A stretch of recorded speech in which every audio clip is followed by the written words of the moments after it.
ಘಟನೆಗಳನ್ನು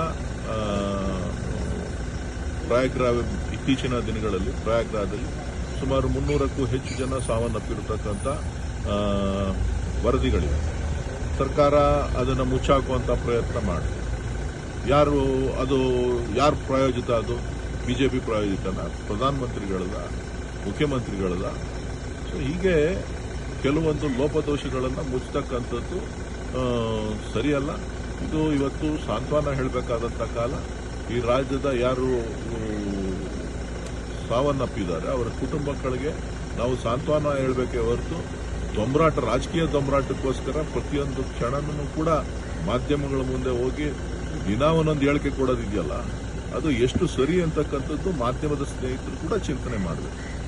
ಎಲ್ಲ ಒಂದು ಕಡೆ ಇದಕ್ಕೆ ಎಲ್ಲರೂ ಕೂಡ ವಿರಾಮ ಹಾಕಬೇಕಾಗ್ತದೆ.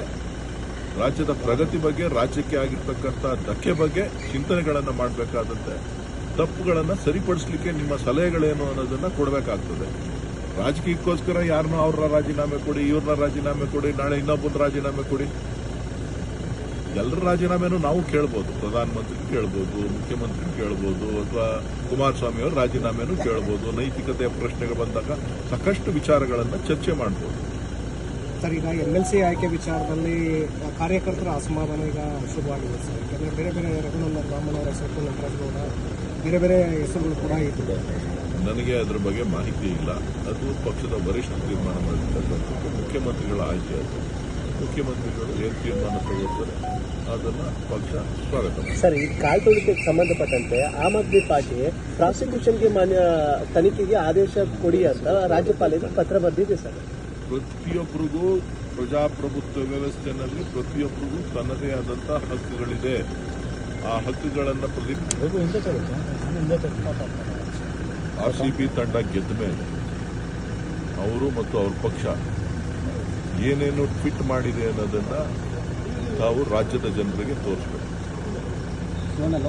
ಯಾಕೆ ಅಂತ ಅಂದ್ರೆ ಅವರು ಸುಳ್ಳು ಹೇಳೋದ್ರಲ್ಲಿ, ಮಾತುಗಳನ್ನು ತಿರ್ಚೋದ್ರಲ್ಲಿ ಅವರು ನಿಸೀಮರಿದ್ದಾರೆ.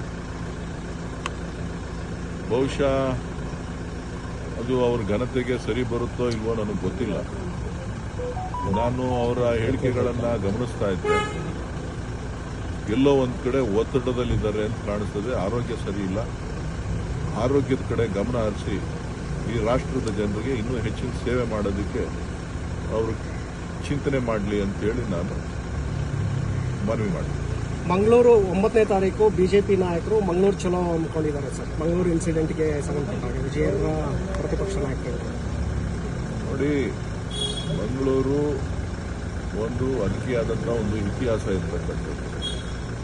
ವಿನಾಕಾರಣ ಆ ಭಾಗದಲ್ಲಿ, ಕರಾವಳಿ ಭಾಗದಲ್ಲಿ ಒಂದು ರೀತಿಯ ಪ್ರಕ್ಷುಬ್ಧ ವಾತಾವರಣವನ್ನು ಮಾಡುವಂಥ ಪ್ರಯತ್ನಗಳು ನಡೀತಾ ಇದೆ. ಯಾರೇ ಜನನಾಯಕರು ಸೌಹಾರ್ದಯುತವಾದಂಥ ಒಂದು ವಾತಾವರಣವನ್ನು ಸೃಷ್ಟಿ ಮಾಡಬೇಕು, ತಿಳಿಯಾಗುವಂಥ ಕೆಲಸ ಮಾಡಬೇಕು. ಜೊತೆಗೆ ಅಲ್ಲಿಯ ಜನರ ಆಶೋತ್ತರಗಳನ್ನು ಈಡೇರಿಸುವಂಥ ಕೆಲಸ ಮಾಡಬೇಕು. ಕೇವಲ ರಾಜಕಾರಣದ ದೃಷ್ಟಿಯಿಂದನೇ ಜನರಿಗೆ ಭಾವನಾತ್ಮಕವಾಗಿ ಎತ್ಕಟ್ಟುವಂಥ ಕೆಲಸ ಇದೆಯಲ್ಲ, ಅದು ಸರಿ ಇಲ್ಲ. ಭಾರತೀಯ ಜನತಾ ಪಕ್ಷದವರ ಏನು ನಿಲುವುಗಳು ನಡೀತಾ ಇದೆ ಅದು ಅಷ್ಟು ಆರೋಗ್ಯಕ್ಕೆ ಒಳ್ಳೆಯದಲ್ಲ. ಅವ್ರೇನಾರ ಮಾಡೋದಿತ್ತು ಅಂತ ಅಂದರೆ ಅವರು ಅದನ್ನು ಕೇಂದ್ರ ಸರ್ಕಾರಕ್ಕೆ ಹೇಳಲಿ. ಅವ್ರ ಸರ್ಕಾರದ ನೀತಿ ನಿಯಮಗಳು, ಅವರು ರಾಜ್ಯಗಳು, ಬೇರೆ ಬೇರೆ ರಾಜ್ಯಗಳಲ್ಲಿ ಅವ್ರು ತೆಗೆದುಕೊಳ್ತಾ ಇರ್ತಕ್ಕಂಥ ತೀರ್ಮಾನಗಳು, ಅದು ಅಲ್ಲಿ ಒಂದು ಕಡೆ ಮಾತು, ಇಲ್ಲೊಂಥರ ಮಾತಿದೆ. ಅದನ್ನು ಅವ್ರ ನಾಯಕರ ಮಾತುಗಳನ್ನು ಗಮನದಲ್ಲಿಟ್ಕೊಂಡು ಆಮೇಲೆ ಸದನದಲ್ಲಿ DK ಶಿವಕುಮಾರ್ ಅವರು ಬಿಚ್ಚಿಡುವಂಥದ್ದು ಏನಿಲ್ಲ, ನಾನೇ ಅದನ್ನು ಒಪ್ಕೊಳ್ತೀನಿ. ರಾಜ್ಕುಮಾರ್ ಇನ್ಸಿಡೆಂಟ್ ಸಂದರ್ಭದಲ್ಲಿ ಇಬ್ಬರು ಡೆತ್ ಆಗಿದ್ರು ಅಂತ ಕುಮಾರಸ್ವಾಮಿ ಮಾತನ್ನ ಸೀರಿಯಸ್ ಆಗಿ ತಗೊಳ್ಳೋಂಥ ಅವಶ್ಯಕತೆ ಇಲ್ಲ. ಹೇಳಿದ್ನಲ್ಲ, ಅವರು ಬೆಳಗ್ಗೆ ಒಂದು ರಾತ್ರಿ ಒಂದು ಹೇಳ್ತಾರೆ.